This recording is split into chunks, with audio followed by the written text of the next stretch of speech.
I hear rats inside my tub. Suhaiti Terrero is fed up with the living conditions inside her family shelter. She took the cell phone video just last night inside her first-floor apartment at 1215 Seneca Avenue in Hunts Point. I walked around the whole apartment, you understand me, as if it paid rent there, and then just went back into the vent. The rat problem is more than just a house nuisance. It has become a safety and health issue for the Bronx mother of two. She says last month she saw a rat in her son's crib. When I came in the room, I saw, the rat jumping off of my son onto the floor, and that's just outrageous. The 26-year-old ended up taking her 1-year-old son to the hospital. She's now waiting for results from her doctor. Terrero says rodents have left droppings on her sheets and have eaten through her groceries. This cereal was inside of the bag. It ate through the bag and into the cereal box. The shelter has 26 complaints on file, according to the Department of Buildings website, but none for rodent issues.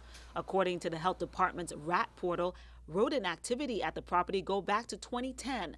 The latest report shows the building passing in August of this year, which is a shock to other tenants living here who say they often hear rats in their walls and vents. To be in a shelter where government pays and we have to wake up at night to use the bathroom and see a big rodent.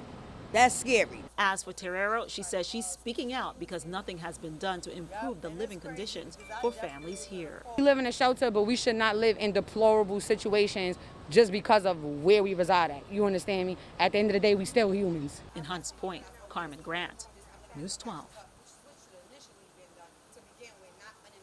This group of local activists and protesters continuing their fight for Haitian migrants. How dare you send these people back to nothing? They're putting the blame squarely on the president. Joe Biden is a shame for what you're doing in Haiti. The group blasting the administration's decision to deport thousands of Haitian migrants at the U.S.-Mexico border and its handling of the situation, protesters say, has become a humanitarian crisis. Asylum now! We're asking for due process, we're asking for asylum, but most importantly, we're asking for resettlement funds the same way they gave the Afghans and everyone else. It is important that the Biden administration do an immediate course correction.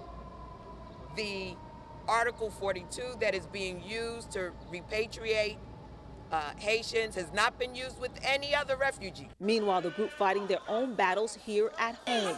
6 members who now call themselves the Brooklyn Bridge 6 were arrested during a protest for blocking the entrance of the Brooklyn Bridge last month in their efforts to denounce the deportation of Haitian migrants. We're not criminals, we're just fighting for our people. Today, they appeared in court to answer summonses they received for disorderly conduct. We got more revolution to do. We need to be in the streets. That's right. Screaming Haitian lives matter, not in a courtroom talking about fighting for our freedom. The 6 members will have to appear back in court on October 29th. They say they won't take anything less than an immediate full dismissal. Reporting in Lower Manhattan, Carmen Grant, News 12.